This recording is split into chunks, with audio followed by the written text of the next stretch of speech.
Naniniwala ka pa rin ba hanggang ngayon na ang kabataan ay pag-asa ng bayan? Pwes, kung naniniwala ka pa rin hanggang ngayon, nagkakamali ka. Hindi na gumagana na ang kabataan ay pag-asa ng bayan. Napaniwala tayo ni Jose Rizal na ang kabataan ay pag-asa ng bayan. Pero ang totoo, ilang dekada na ang nakalipas, ang Pilipinas ay nasa third world country pa rin. Ibig sabihin, tayo pa rin ay kabilang sa mahirap na bansa. Tapusin mo ang video na to para malaman mo na hindi ang kabataan ang pag-asa ng bayan. Dahil naniniwala ako na tayong mga magulang, tayong mga matatanda ang pag-asa ng bayan, hindi ang kabataan. Kaya alisin mo na sa utak mo na ang kabataan ay pag-asa ng bayan. Kung ngayon mo lang ako nakita, ako si Ricky Barbatiano, 5 taon ng negosyante. Pero bago yan, ito muna ang kwento. Kwento kung saan nagsimula yung kasabihan na ang kabataan ay pag-asa ng bayan. Alam mo ba, noong 1879, mga 146 years ang nakalipas, nakagawa ng tula si Jose Rizal. At yung tula na yon, tula tungkol sa mga kabataan. Ang tula na yon ay ang Ala Juventud Pilipina. Sa English, to the Filipino youth. Dun sa tula, wala naman talagang nabanggit si Jose Rizal na ang kabataan ay pag-asa ng bayan. Wala dun sa tula yung eksaktong sinabi ni Rizal na ang kabataan ay pag-asa ng bayan. Pero dun sa kabuuan, pag nabasa mo yung tula na yon, ipinapahiwatig ni Jose Rizal na kailangan daw gamitin ng mga kabataan ang kanilang lakas, ang kanilang talino, ang kanilang kakayahan para sa bayan. Dun sa tula, pinakikilos niya ang mga kabataan dahil naniniwala si Jose Rizal na ang kabataan ay pag-asa ng bayan. Pero kung tutuusin, sa panahon ngayon, mga 146 years ang nakalipas nung nagawa ni Jose Rizal yung tula na yon, sa tingin mo umunlad ba ang Pilipinas? Diba mahirap na bansa pa rin tayo hanggang ngayon? Ibig sabihin, hindi yung gumagana. Hindi na gumagana na ang kabataan ay pag-asa ng bayan. Yan ang problema, na paniwala tayo na ang kabataan ay pag-asa ng bayan. Kasi nung panahon na yon, naisulat ni Rizal, yung tula na yon ay 18 years old pa lang siya. Isa rin siyang kabataan noon, nung nag-aaral pa siya sa UST. Walang mali sa tula na ginawa ni Jose Rizal dahil naniniwala siya noon, nung panahon na yon, na sila ang kabataan, ang pag-asa ng bayan. Pero lumipas ng lumipas ang maraming dekada, hindi na nga siya gumagana. Yun ang problema. At meron akong solusyon sa problema na yan. Kailangan lang baguhin natin ang pag-iisip natin na hindi na ang kabataan ang pag-asa ng bayan. Tayong mga magulang ang pag-asa ng bayan. Tayong mga matatanda, hindi mali si Rizal. Tama siya, pero sa panahon nga ngayon ay hindi na yung gumagana. Tama yung hangarin ni Jose Rizal. Kaya mula ngayon babasagin natin ang katotohanan na hindi na ang kabataan ang pag-asa ng bayan. Kung ang kabataan ay pag-asa ng bayan, dapat ang Pilipinas maunlad na. Dapat ang Pilipinas wala na sa third world country. Kaya naniniwala ako na ang kabataan ay magiging pag-asa ng bayan kung ang mga magulang muna o tayong matatanda ang unang maging pag-asa, dahil tayong mga magulang ang pag-asa ng kabataan. Tulad ni Henry C. Naniniwala si Henry C. Nung nagsimula siyang maging magulang, alam niya na siya ang pag-asa ng mga anak niya. Siya ang pag-asa ng kabataan. Yung kabataan, yun yung mga anak niya. Kaya ang ginawa niya, nagsumikap, nagtinda ng sigarilyo sa bangketa, nagtinda ng sapatos sa bangketa, at hindi siya tumigil hanggang sa magtagumpay siya. Dahil naniniwala siya na siya ang pag-asa ng mga anak niya. Alam niyo bang wala na si Henry C?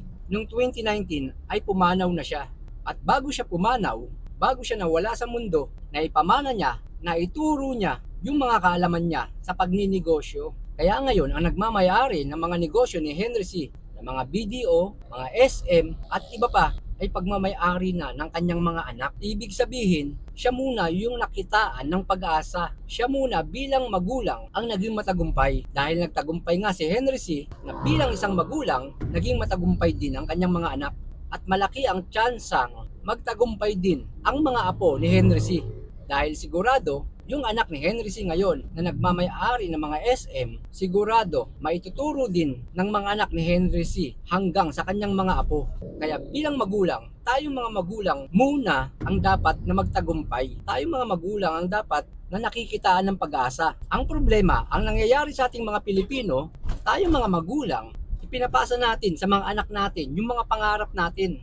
Pinapasa natin sa mga anak natin yung mga hindi nangyari sa buhay natin. Ang nangyayari, pag nakatapos na ng pag-aaral yung anak o may trabaho na, nagiging kampante yung magulang. Maaaring dumating yung araw na kahit nakatapos yung anak mo, baka sa pagkuha pala ng sedula, wala yang alam. Na kahit bagong graduate yan, sa unang trabaho, sa unang araw ng trabaho nila, wala ring alam yan. Maaaring yung anak mo, dumating ang araw na magkaroon ng problema yan, maaaring matanggal sa trabaho, maaaring malugi sa kanyang negosyo. Saan lalapit yan? Kung ikaw bilang magulang ay hindi ka nagtagumpay, hindi ka gumawa ng sarili mong pangalan, hindi naman mahalaga kung sobrang laki ng tagumpay mo bilang magulang. Ang importante bilang magulang, hindi ka pa rin isang inutil. Lalo na kung 20 years old ka pa lang na magulang, 30 years old, 40 years old, 50, malakas ka pa. Kaya wag mong ipasa sa anak mo yung pangarap mo. Dapat may pangarap ka pa rin, dapat may ginagawa ka pa rin bilang magulang. May ambag ka pa rin kung ano man yan. Kaya pag dumating sa punto na kailangan ng anak yung payo, kailangan ng anak yung financial problem, kung wala ka bilang magulang,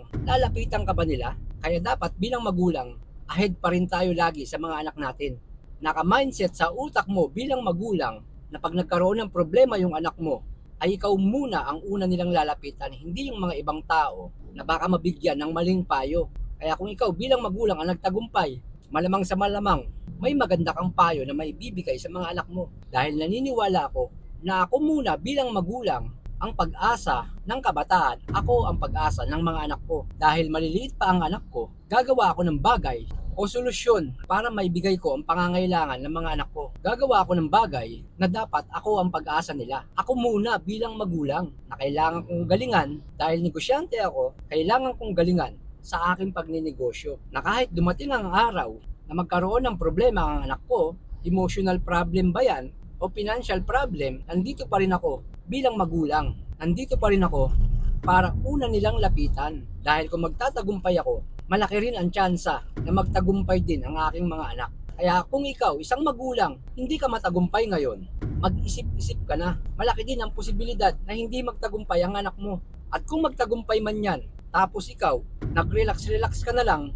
painom-inom ka na lang, naging magulang na inutil ka, paano pag dumating ang araw na bumagsak ang anak mo sa anumang dahilan? Eh di pareho na kayong wala. Sino ang gagabay? Sino ang tutulong? Pero kung yung magulang ay nagtagumpay, sigurado iaahon niya ang kanyang anak dun sa pagkabigo, kung anumang pagkabigo yun. Kaya kung natapos mo ang video na to, kung isa ka ng magulang, malakas ka pa, gumawa ka ng paraan para magtagumpay ka rin sa buhay. Huwag mo munang ipasa sa mga anak mo yung pangarap mo. Kailangan muna, tayo muna ang unang magtagumpay. Tayo ang nakikitaan ng pag-asa. Yun ang pinaniniwalaan ko, na tayong mga magulang, tayong mga matatanda, ang pag-asa ng kabataan. Tayo ang pag-asa ng mga anak natin. Kaya kumilos ka, mangarap ka bilang magulang, pangarap na sa iyo. Huwag muna sa mga anak na kung nagawa nila Henry C. at naipasa niya sa mga anak niya yung tagumpay niya, sa susunod na henerasyon, maipapasa rin sa kanyang kaapu-apuhan. Kung ganun tayo mga magulang, lahat tayo ganun, malamang umunlad na ang Pilipinas. Lahat tayo paangat, hindi naghihilaan pababa. Kung nagawa ng pamilya nila, kung nagawa ni Henry C., magagawa rin natin. Tayo mga magulang na mga Pilipino, kayang-kaya din natin. Hanggang sa muli, ako si Ricky Barbatian, naniniwala na ang oras ay sagradong binigay ng Diyos para sa ating lahat. Kaya kailangan mong kumilos habang ikaw ay malakas, dahil walang nakakaalam ng oras ng iyong pagwawakas.